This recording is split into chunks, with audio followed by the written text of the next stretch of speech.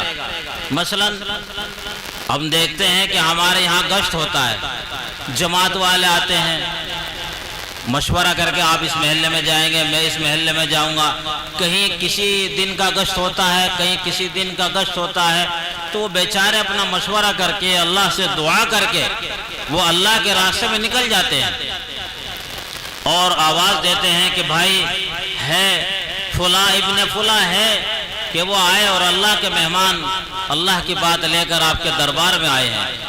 تو اس میں غور سے سنو، غور کرو، جس کو اللہ کی طرف سے حکم ہوتا ہے اور جس کو اللہ کی طرف سے ہدایت ملتی ہے تو وہ بچہ، وہ گھر کا نوجوان، وہ گھر کا مالک، وہ گھر کا رہنے والا ان اللہ والوں سے آ کر ملاقات کرتا ہے، ان جماعت والوں سے آ کر ملتا ہے، وہ اس کو اپنی دین کی جو دعوت ہوتی ہے اس تک پہنچاتے ہیں، اللہ کی طرف سے اس کے مقدر میں خیر کے فیصلے ہوتے ہیں تو وہ اللہ کا بندہ ان کے ساتھ ہو لیتا ہے، اور اگر اس کی مقدر میں ہدایت نہیں ہوتی، یاد رکھو شیطان ان کے درمیان میں حائل ہو جاتا ہے اور وہ اس کو حیلے در حیلے میں پھنسا دیتا ہے کہ بھائی ابھی مجھے گھاس کاٹنا ہے، ابھی مجھے دودھ نکالنا ہے، ابھی مجھے کچھ اور کرنا ہے، ابھی میں پانی پھیر کے آتا ہوں، ابھی کھیت میں جا کر کے آتا ہوں۔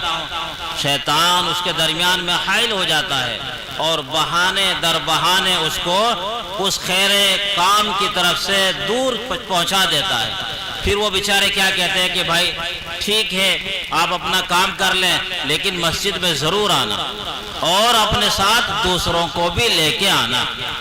تو بھائی اور بزرگوں، ان کا جو کام تھا انہوں نے وہ کام آپ تک پہنچا دیا۔ مدرسے والوں کا کام بھی ہے کہ آپ ان تک اپنے بچوں کو پہنچائیں گے۔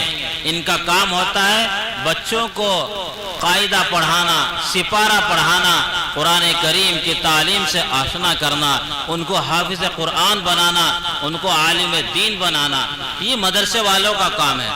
اب مدرسے والے کب یہاں تک پہنچیں گے؟ مدرسے والے جب یہاں تک پہنچیں گے جب آپ اپنے ان لخت جگر اور نور نظر کو مدرسے میں پہنچائیں گے، مدرسے میں آپ اپنے بچوں کو بھیجیں گے اور استاد سے کہیں گے حضرت قاری صاحب، حضرت مولانا صاحب، یہ بچہ ہمارا نہیں تمہارا ہے۔ کیا کہیں گے آپ؟ یہ بچہ ہمارا نہیں تمہارا ہے، ہمیں تو اس کی تعلیم چاہیے، ہمیں گھر کا اس سے کوئی کام نہیں کرانا ہے، ہمیں اس سے کوئی لالچ نہیں ہے، ہم تو یہ چاہتے ہیں کہ یہ حافظ قرآن بن جائے، قاری قرآن بن جائے، یہ عالم دین بن جائے۔ پھر دیکھو انشاءاللہ آپ میں اور اساتذہ کرام میں کس قدر محبت کا جذبہ ہوتا ہے، اور وہ بچہ انشاءاللہ آپ کا اس مدرسے کے اندر سے پڑھ کر نکلے گا، قاری قرآن بنے گا، حافظ قرآن بنے گا، عالم دین بنے گا۔ لیکن کب؟ جب آپ اس کی نگرانی کریں گے، جب آپ اس کی دیکھ ریکھ کر کے اس کو مدرسے تک پہنچاتے رہیں گے اور گاہ بگاہ مدرسے میں بھی آپ آتے رہیں گے اور اس بچے کے استاد سے بھی اس بچے کے بارے میں معلوم کرتے رہیں گے کہ میرا بچہ وقت پر آ رہا یا نہیں آ رہا ہے، میرا بچہ 3 وقت آ رہا ہے یا 2 وقت آ رہا ہے، یہ میرا بچہ آپ کو سبق سنا رہا ہے یا نہیں سنا رہا ہے۔ اگر یہ باتیں آپ کے اور استاد کے درمیان رہی اور بچے پر دونوں کی آنکھیں جمی رہی اور اس کی نشست و برخاست کی آپ نے اور بچے کے استاد نے نگاہ رکھی، یاد رکھے وہی بچہ کل کو حجت الاسلام بنے گا، وہی بچہ کل کو حکیم الامت بنے گا، وہی بچہ کل کو قطب اور غوث بنے گا۔ یہی مدارس اسلامیہ بچوں کو حافظ قرآن اور عالم دین بنانے کی فیکٹریاں ہیں، اور جب فیکٹری کے اندر سامان ہوگا تبھی تو وہ فیکٹری چلے گی۔ فیکٹری کے اندر سامان ہے، کاریگر ہیں، وہاں پر جو دیکھ ریکھ کرنے والے انجینئر ہیں وہ موجود ہیں تو وہ فیکٹری ترقی کرتے چلے جائے گی۔ تو وہی حال مدارس اسلامیہ کا ہے کہ وہاں پر اساتذہ ہیں، وہاں پر بچے ہیں، ان کے اٹھنے بیٹھنے پڑھنے کا نظم و نسق ہے، اور ان کے اوپر تنبیہ ہے کہ ہاں میرا بچہ مدرسے میں جا رہا یا نہیں جا رہا، وقت پر آ رہا ہے یا نہیں آ رہا ہے۔ وہ بار بار مدرسے میں آ کر پوچھے گا، اساتذہ سے ربط رکھے گا، تو انشاءاللہ آپ کا بچہ بھی ایک عالم دین اور قاری قرآن اور حافظ قرآن بن کر نکلے گا۔ تو کریں گا نا انشاءاللہ ایسا، اپنے بچوں کی نگرانی کریں گے نا۔ تو دوستوں اور بزرگوں، بہرحال میں نے یہ عرض کرنا تھا کہ اللہ تبارک و تعالیٰ نے ہمیں اور آپ کو اپنی عبادت کے لیے پیدا فرمایا۔ یا ایھا الناس کا لفظ فرمایا کہ اے لوگوں، میں نے تم کو اپنی عبادت کے لیے پیدا کیا۔ اب عبادت کیسے ہوگی؟ میرے بھائیوں، میرے بزرگوں، ننھے منھے بچوں، عبادت وہی چیز ہے جس کو اللہ کے رسول صلی اللہ تعالی علیہ وسلم نے ہمیں 23 سالہ زندگی کے اندر سکھایا۔ عبادت کیسے ہوگی؟ قرآن کے پڑھنا یہ بھی عبادت ہے، نماز کا پڑھنا یہ بھی عبادت ہے، قرآن کریم کا پڑھنا اور پڑھانا دنیا کی سب سے بڑی عبادت ہے۔ قرآن کریم کو دیکھنا یہ بھی عبادت ہے، قرآن کریم سے محبت رکھنا یہ بھی عبادت ہے، قرآن کریم کو اٹھانا، اس کو منہ پہ لگانا، اس کو سر پہ رکھنا یہ بھی عبادت ہے۔ چونکہ جس قدر انسان کے دل کے اندر عظمت قرآن ہوگا، اتنا ہی وہ بندہ اللہ کا محبوب ہوگا۔ میرے دوستوں، میرے بزرگوں، یہ قرآن کریم جس کو اللہ تبارک و تعالیٰ نے اپنے لاڈلے نبی حضرت محمد مصطفیٰ صلی اللہ تعالی علیہ وسلم پر 23 سال میں نازل فرمایا، میرے بھائیوں، یہ عظیم الشان کتاب ہے۔ اس کو سید الکتب کہا گیا، ساری کتابوں کی سردار ہے۔ آپ نے سنا ہوگا کہ پہلے انبیاء علیہ السلام پر بہت سارے صحیفے نازل ہوئے۔ حضرت ابراہیم علی نبی جینا وعلیہ السلام پر، حضرت موسیٰ علیہ السلام پر، حضرت عیسیٰ علیہ السلام پر، دیگر انبیاء کرام علیہ السلام پر ان کی زبان میں، ان کی امت کے لیے، ان کی قوم کے لیے کچھ صحیفے نازل ہوتے تھے۔ یعنی سیدھی زبان میں کہیے، ان کے لیے قرآن نازل ہوتا تھا، ان کے لیے کتاب نازل ہوتی تھی، ان میں ان کے احکامات لکھے ہوئے ہوتے تھے، اور وہ وقت کا نبی، وہ پیغمبر ان کتابوں کو اپنی امت تک پہنچانے میں انتھک کوشش کرتے تھے، اور اس کے احکام الہی کو اپنی قوم تک پہنچاتے تھے۔ لیکن میرے بھائیوں، میرے بزرگوں، ان کی قوموں نے ان کے صحیفوں کو، ان کی باتوں کو نہیں مانا، وہ ٹھکرا دیا کرتے تھے۔ اللہ تبارک و تعالیٰ نے ان ساری چیزوں کو ختم کر کے سب سے آخر میں اپنے لاڈلے نبی محمد الرسول اللہ صلی اللہ تعالی علیہ وسلم کو مبعوث فرمایا، اور یہ کہہ دیا کہ محمد صلی اللہ تعالی علیہ وسلم آخری نبی ہیں، ان کے بعد کوئی نبی نہیں آئے گا۔ خدا علیہ السلام کی زبانی انا خاتم النبیین لا نبی بعدی، وقال علیہ السلام خود فرما رہے ہیں کہ میں آخری نبی ہوں، میرے بعد قیامت تک دنیا میں کوئی نبی نہیں آئے گا۔ نبوت کا سلسلہ بند ہو چکا ہے، نبوت کا دروازہ بند ہو چکا ہے۔ اب اگر کوئی گیا گزرا انسان اپنی نبوت کا دعویٰ کرے، وہ جھوٹا ہے، وہ کافر ہے۔ تو اس لیے میرے بھائیوں، نبوت کا جو دروازہ ہے وہ آپ علیہ السلام پر بند ہو چکا ہے۔ اب دنیا میں کوئی نبی نہیں آئے گا، اب دنیا میں کوئی نئی کتاب نہیں آئے گی، کوئی نئی شریعت نہیں آئے گی۔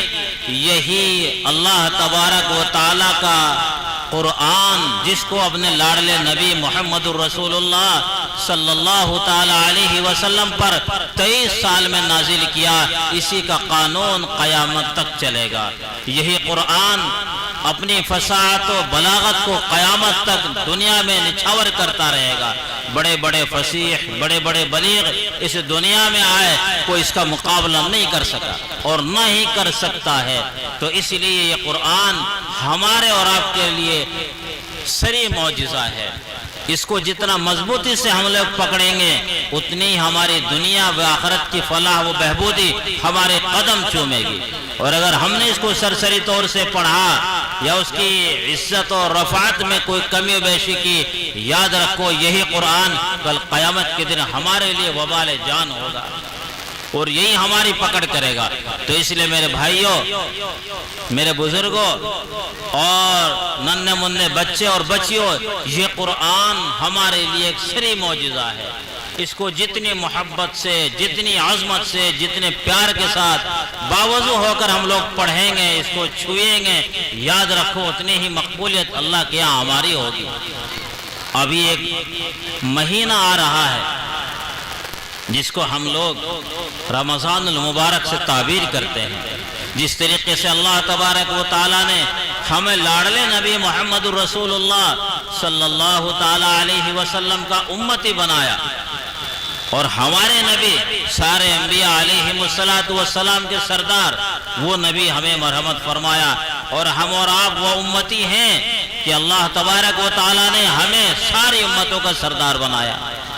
وہ اللہ تبارک و تعالیٰ نے ہمیں وہ کتاب دی، وہ قرآن دیا جس کو ہم لوگ سید الکتب کہتے ہیں۔ ساری کتابوں کی سردار ہمیں اللہ نے وہ قرآن مرحمت فرمائی، اور اللہ تبارک و تعالیٰ نے ہمیں وہ دن مرحمت فرمایا جو سارے دنوں کا سردار، جس کو ہم لوگ جمعہ کہتے ہیں۔ اللہ تبارک و تعالیٰ نے ہمیں ایک مہینہ مبارک جس کو رمضان المبارک کہا جاتا ہے، 11 مہینوں کا سردار، وہ بھی ہمیں مرحمت فرمایا، اور وہ انشاءاللہ آج کے دن سے سٹارٹ ہو جائے گا۔ بالکل ہمارے سروں پر سایہ فگن ہے وہ رمضان المبارک کا مہینہ، جس کی ہم لوگ پورے سال انتظار کرتے ہیں۔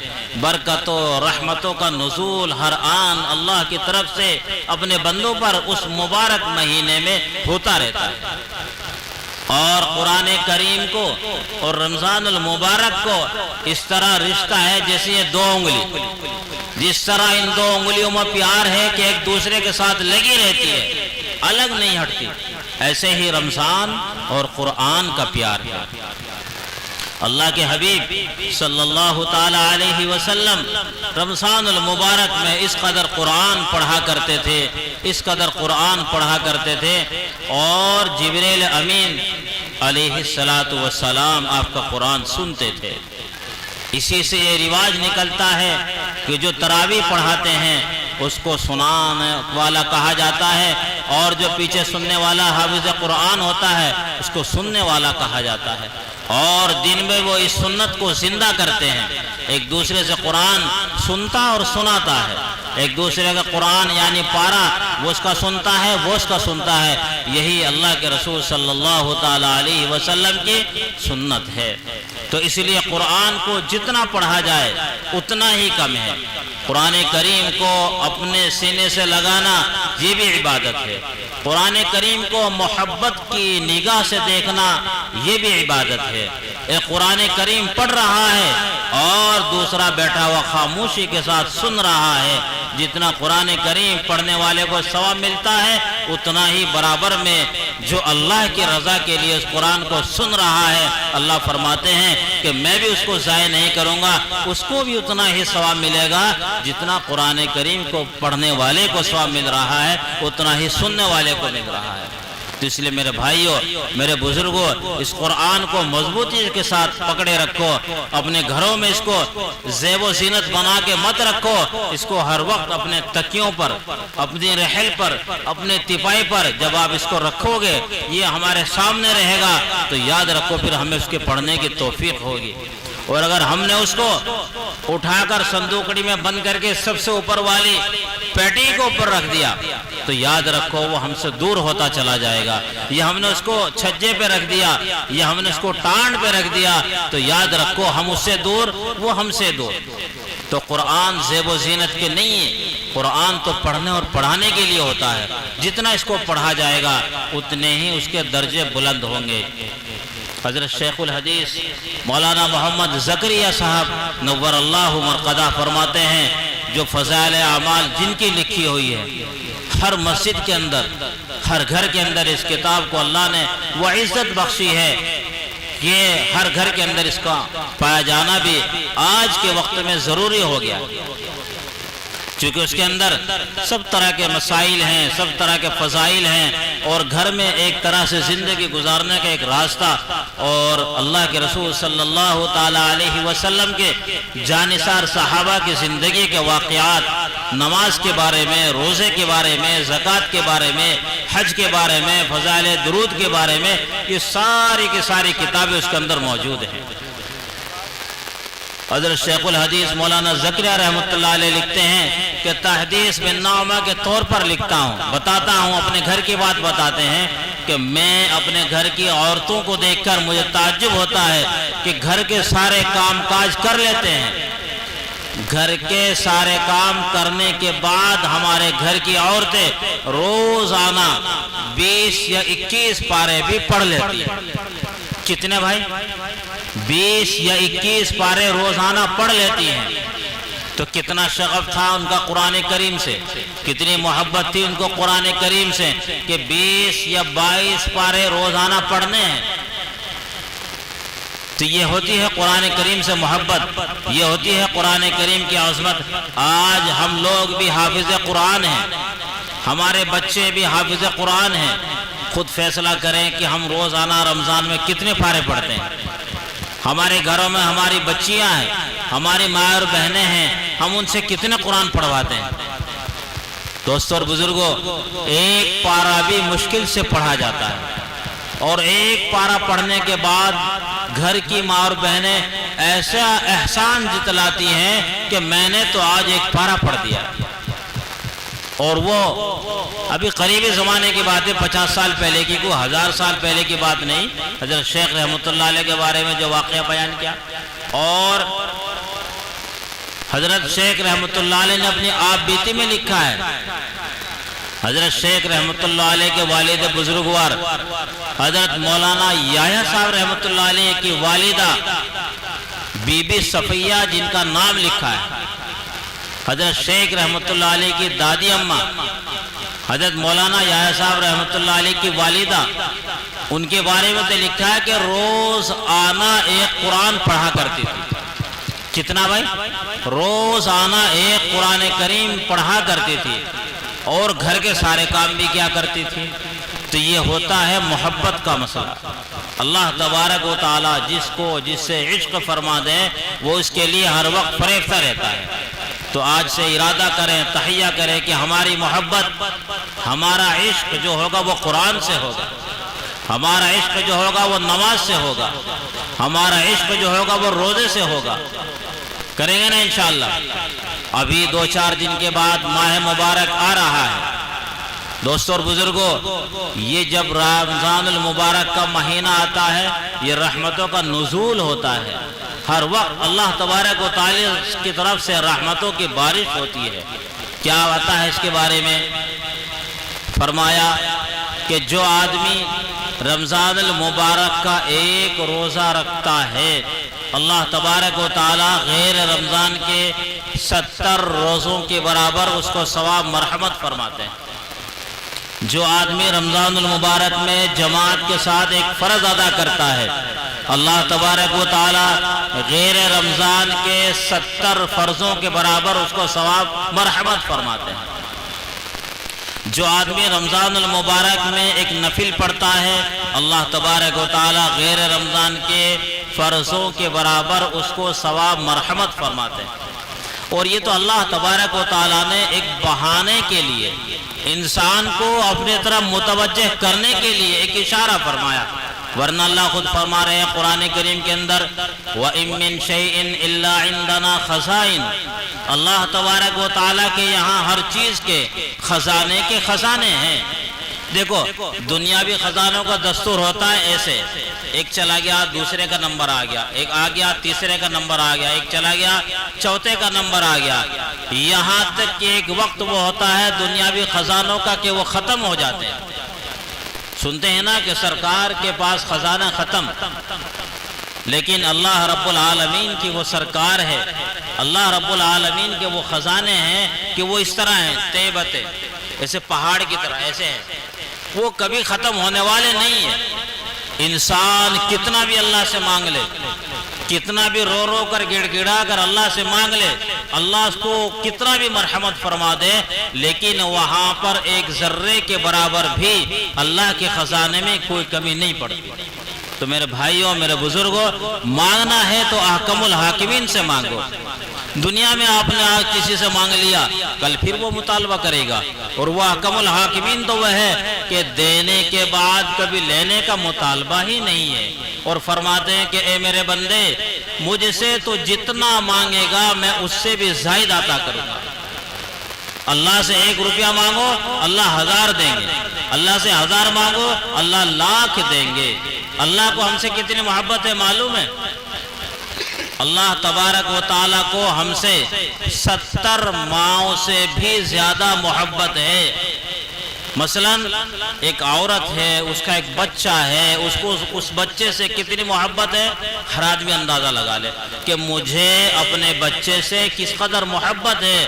اگر وہ بچہ ہماری آنکھوں سے چند گھنٹوں کے لیے اوجھل ہو جائے اور ہمیں اس کا یہ علم نہ ہو کہ میرا بچہ کہاں ہے، پھر دیکھیں آپ کی کیا کیفیت ہوتی ہے۔ آپ خود ڈھونڈیں گے، پڑوسیوں سے کہیں گے، گاؤں والوں کو کہیں گے، رشتہ داروں کو کہیں گے کہ میرا بچہ 2 گھنٹے سے غائب ہے، میرا بچہ 1 دن سے غائب ہے، میرا بچہ 2 دن سے غائب ہے، اور آپ کا رو رو کر برا حال ہو جائے گا۔ آپ یہ کہیں کہ میری ساری کائنات چلی جائے لیکن میرا بچہ واپس آ جائے، کہیں گے یا نہیں کہیں گے؟ لیکن میرے بھائیوں، میرے بزرگوں، میری محترمہ ماں اور بہنوں، اللہ تبارک و تعالیٰ کو ہم سے 70 ماؤں سے زیادہ محبت ہے۔ جب ایک ماں کی ممتا کا یہ حال ہے تو 70 محبتوں کا، 70 ماں کی ممتاؤں کا کیا حال ہوگا؟ تو اسی لیے میرے بھائیوں، اللہ نے جو ہمیں یہ زندگی دی، اللہ نے ہمیں یہ تندرستی دی، اللہ نے ہمیں مال و دولت دیا، اللہ نے ہمیں عزت و شہرت دی، اس کی ہمیں قدر کرنی چاہیے۔ ورنہ دوست اور بزرگوں، بہت سے ہمارے دوست احباب ہمارے بڑے بیمار ہیں، اللہ ہمیں بھی بیمار کر سکتا ہے۔ بہت سے ہمارے پڑوس میں، رشتہ دار میں ہمارے بھائی غریب ہیں، اللہ ہمیں بھی غریب کر سکتا ہے۔ بہت سے ہمارے بھائی اپاہج ہیں، اللہ ہمیں بھی اپاہج کر سکتا ہے۔ اللہ کیا نہیں کر سکتا؟ لیکن اللہ تبارک و تعالیٰ انسان کی بقدر اس کے ساتھ معاملہ فرماتے ہیں، جیسی اس کی وسعت ہوتی ہے ویسے ہی اللہ تبارک و تعالیٰ کی طرف سے اس کے فیصلے ہوتے ہیں۔ تو ہمیں اللہ کا ہر وقت شکر ادا کرنا چاہیے۔ بیماری میں ہے، تندرستی میں ہے، مالداری میں ہے، غربت میں ہے، اللہ جس حال میں تو رکھے گا میں تیرا شکر ادا کروں گا۔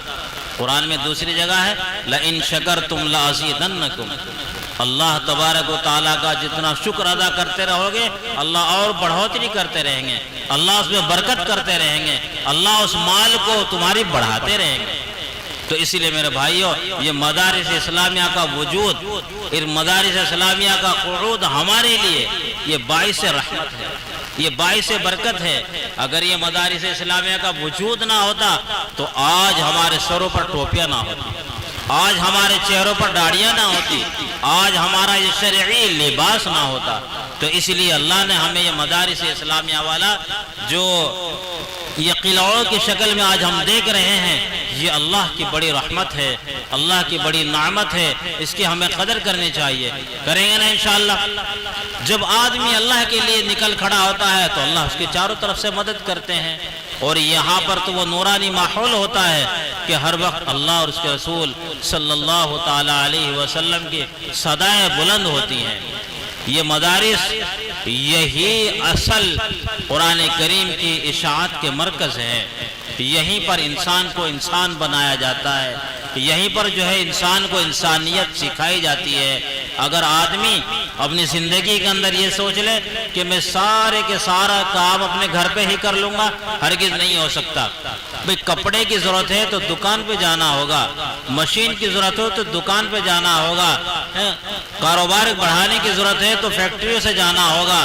بہرحال جس چیز کی ضرورت ہوگی اس کے کارخانے میں جانا پڑے گا اور وہیں سے وہ چیز دستیاب ہوگی۔ لیکن آج مدرسوں کا حال اگر دیکھا جائے تو لوگ نہ جانے کیسی کیسی باتیں کہتے ہیں۔ بھائی اور بزرگوں، اگر آپ ان کی تعریفات کریں گے تو اللہ آپ کی عمر میں، اللہ آپ کی زندگی میں برکت دیں گے، اور اگر آپ ان کو برا بلا کہو گے تو ان کا تو حامی و ناصر اللہ ہے، ان کا تو کام برابر چلتا رہے گا، لیکن ہم اور آپ اپنے بارے میں خود سوچیں کہ اللہ ہمیں کہاں لے جائیں گے۔ تو اس لیے میرے بھائیوں، میرے بزرگوں، اللہ تبارک و تعالیٰ نے ہمیں یہ موقع دیا ہے، یہ مال و دولت سے اللہ نے ہمیں نوازا ہے، یہ تندرستی دی ہے، اس کی ہمیں قدر کرنی ہے۔ میں نے ایک حدیث شریفہ پڑھی تھی، لِكُلِّ شَيْءٍ عَلَمٌ وَعَلَمَ الْإِيمَانِ الصَّلَاةِ، ہر چیز کے لیے ایک نشانی ہوتی ہے، ہر چیز کا ایک یونیفارم ہوتا ہے۔ مسلمان کی سب سے بڑی نشانی وہ نماز ہے، مسلمان کی سب سے بڑی نشانی وہ نماز ہے۔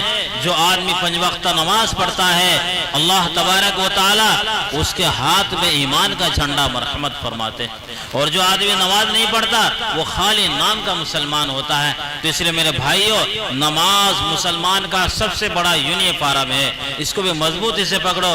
اقیم الصلاۃ، جہاں جہاں نماز قرآن کے بارے میں اللہ نے تقریباً 50 یا 55 جگہ نماز کے اور زکوٰۃ کے بارے میں ساتھ ساتھ ارشاد فرمایا، اقیم الصلاۃ، اقیم الصلاۃ، نماز قائم کرو، نماز قائم کرو۔ نماز دین کا ستون ہے، نماز آپ علیہ السلام کی آنکھوں کی ٹھنڈک ہے، نماز مومن کی معراج ہے، اسی کے ذریعے سے اللہ کا قرب حاصل ہوتا ہے۔ قریب ہی میں جو بستی ہے گنگو شریف، جس کو ہم لوگ کہتے ہیں، ایک واقعہ سنا کے بس بات ختم کرتا ہوں۔ آج سے تقریباً 400 یا 500 سال پہلے ہمارے یہاں قطب الاقطاب مجدد ملت حضرت مولانا شیخ عبد القدوس گنگوہی رحمۃ اللہ علیہ ایک بزرگ گزرے ہیں، گنگو کی سب سے پہلی ہستی ہے قطب عالم شیخ عبد القدوس گنگوہی رحمۃ اللہ علیہ، جن کے نام سے آج کچھ لوگوں کو ٹھگ رہے ہیں۔ قطب عالم کے بارے میں لکھا ہے، سیرت قدوس ایک کتاب ہے، حضرت کے بارے میں لکھا ہے، اور آپ بارہا فضائل اعمال میں بھی سنتے رہتے ہیں کہ فلاں بزرگ روزانہ 1000 رکعات نوافل پڑھا کرتے تھے، فلاں بزرگ روزانہ 800 رکعات نوافل پڑھا کرتے تھے۔ آج کچھ لوگوں کو ان کے سننے میں اور ان کی اس عبادت میں نعوذ باللہ شک پیدا ہونے لگا کہ بھلا اتنی نماز کوئی پڑھ سکتا ہے، بھلا اتنی نماز کوئی پڑھ سکتا ہے۔ قطب عالم شیخ عبد القدوس گنگوہی رحمۃ اللہ علیہ کی عمر مبارک 102 سال ہے، بیماری کی حالت ہے، اور آپ رحمۃ اللہ علیہ کے بارے میں یہ بھی لکھا کہ آپ جا نماز پر نماز نہیں پڑھا کرتے تھے، ننگی زمین یعنی مٹی پر نماز پڑھا کرتے تھے۔ سردی کے عالم میں نماز پڑھتے پڑھتے وہ کیفیت ہو جاتی تھی، وہ حالت ہو جاتی تھی کہ آپ کے یہاں سے خون نکلنا شروع ہو جاتا تھا، اور یہ سردی کی وجہ سے پاؤں پھٹنے شروع ہو جاتے تھے، کثرت سجود کی وجہ سے، کثرت نماز کی وجہ سے۔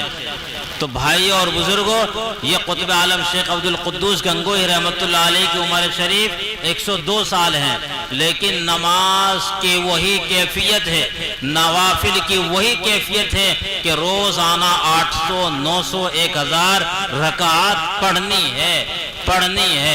آج ہمارے پر 2 یا 3 یا 4 فرض پڑھ کر مصیبت عائل ہو جاتی ہے کہ سنتوں کی پرواہ کیے بغیر ایسے بھاگتے ہیں مسجد سے جیسے جیل سے چھوٹے ہیں۔ میرے بھائیوں، امت مسلمہ کے غیور نوجوانوں، دیکھو 102 سال کی عمر میں اور 1000 رکعات نوافل روزانہ پڑھی جاتی ہے۔ پھر جب آپ کے یہ گوٹے اور آپ کے یہ ٹخنے خراب ہو جایا کرتے تھے تو چمڑے کی کچھ چیزیں ہوتی تھی جو آپ کے یہاں پر باندھی جاتی تھی کہ تکلیف نہ ہو، دقت نہ ہو۔ تو یہ تھے ہمارے اکابر علماء جو نزدیکی ہماری بستی گنگو میں آج بھی آرام فرما ہے۔ اللہ تبارک و تعالیٰ ان کی قبر کو نور سے بھر دے، اللہ ان کو اعلیٰ علیین میں جگہ مرحمت فرما دے، اور ہم نااہلوں کو ان کے نقش قدم پر چلنے کی توفیق بخشے۔ یہ تھے قطب عالم شیخ عبد القدوس گنگوہی رحمۃ اللہ علیہ کا حال۔